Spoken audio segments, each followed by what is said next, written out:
Hello web watchers and YouTubers. It is time to watch another episode of NPC Library, where we find out who are those non-playable characters that you can meet in your world.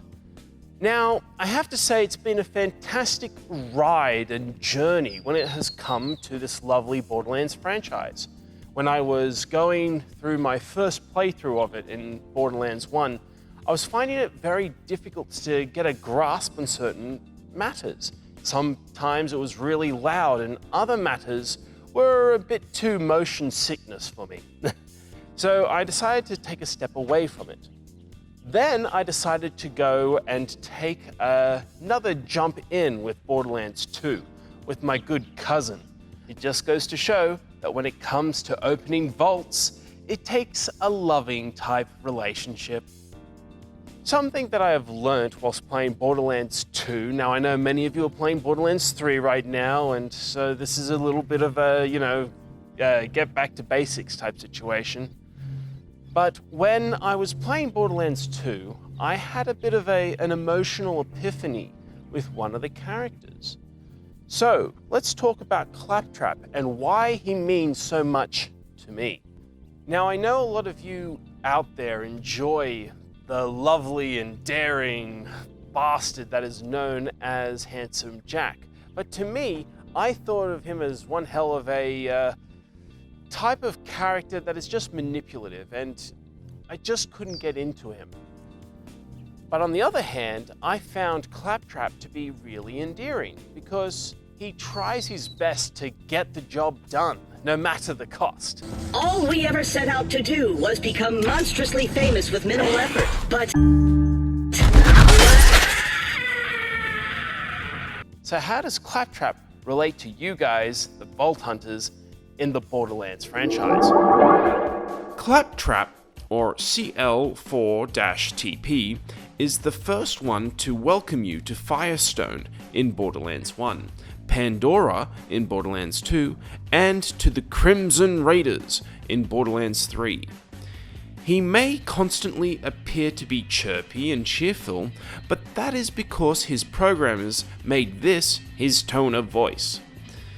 In Borderlands 2, we discover that Hyperion destroyed Claptrap's entire line of robots, and that he is the last one around. The most notable reaction that people of Pandora have given about this fine Hyperion bot is that even though he is a part of the Crimson Raiders, everyone tolerates him, rather than genuinely enjoying his company.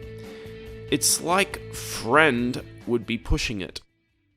You see, when it comes to Handsome Jack and Moxie, these lovely characters are very charismatic and very power-hungry when it comes to certain matters.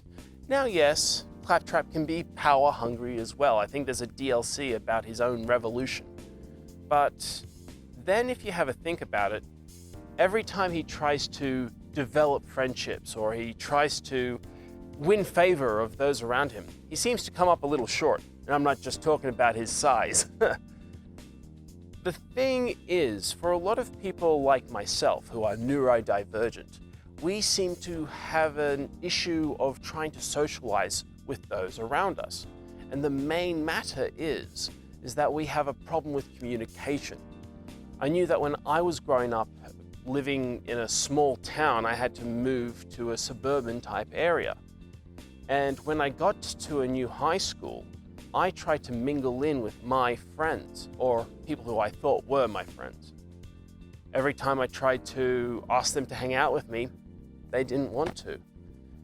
I ended up trying to hold a few birthday parties, one every year, not 3 in 1 year.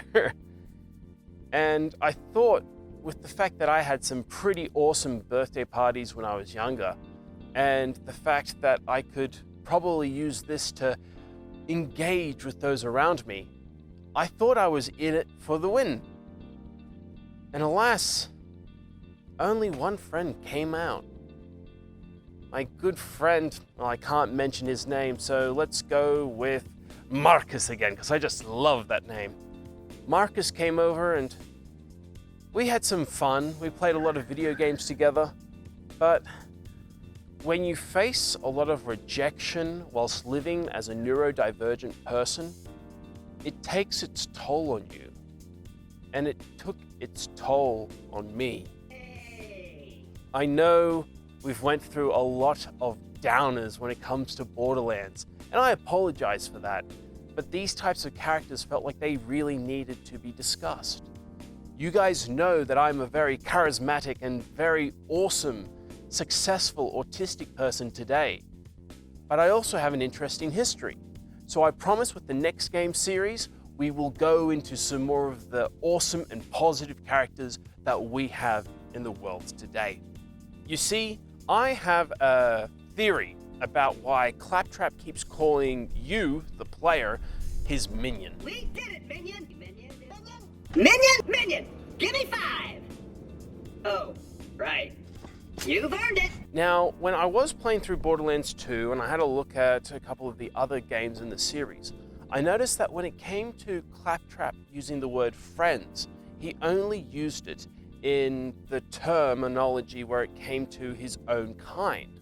When he goes to storm the castle at the end of Borderlands 2, he goes and he says, You killed my friends! You destroyed my product line!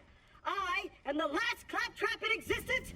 and I realized that maybe Claptrap doesn't have the right understanding of what friends are. One of the interesting things about building friendships is that we need to have the right communications in place in order to go and make those friends who are around us. You wouldn't go and make random Simpsons quotes to someone you barely just met. However, I've made that mistake beforehand. You would go and make quotes about TV shows to friends that you regularly know. But you need to understand that you have to dip your toes in the water beforehand. And so it's important to understand why you need to make these types of friendships count. You have to have the right building blocks on the way there.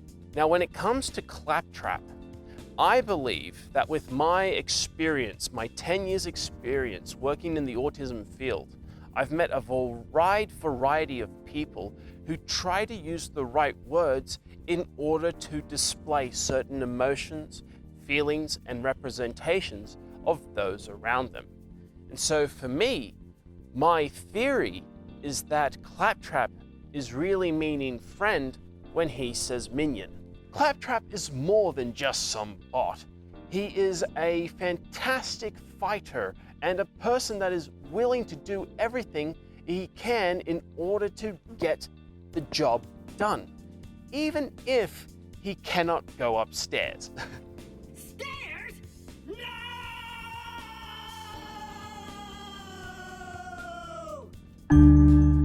So what can you do if you find a Claptrap type character in the real world? Communication is a peculiar matter. The way we speak, use body language, and facial expressions can say a lot about us. Just like how Claptrap doesn't understand the true meaning behind the word minion, there are many people out there who want to have friends, who would like to hang out and just be a part of the world we live in.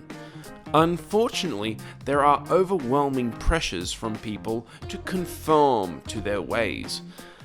The next time you are planning a get-together at work, school, or college, make sure you invite those you don't give a second thought to. They may not come the first few times, but keep at it. You may find your next best friend. It's funny how communication is more than just the words we say. It's also the way we say it and the facial expressions that we have, plus our body language. Isn't that a little bit weird? We've talked a lot about friendships, communication, and how we build upon the peers that we meet in our day-to-day lives today. And I think it's important for us to have a look at characters who are like Claptrap. Now, I did say that I was like Claptrap when I was much younger, but I could have related this to any type of character in my teen years. I could have said Abe from Abe's Odyssey, Jack from Jak and Daxter, or Glowbox from Rayman. But here we are. And it's interesting to see who we can think about when we think about ourselves. Now, I am kind of pissed off at the fact that Claptrap had no one to have a birthday party with except for you guys, the gamers. So I thought I would have a piece of cake and share with you guys my admiration and my love for this yellow and white box. Come with me. Here's to you, Claptrap. You are an amazing bot, and I wish you the best for your future. I haven't played most of Borderlands 3 yet, but I hope that it is an amazing one for you. I'll catch you all next time. I hope you enjoy what is going to be the next game in the NPC library. Yeah.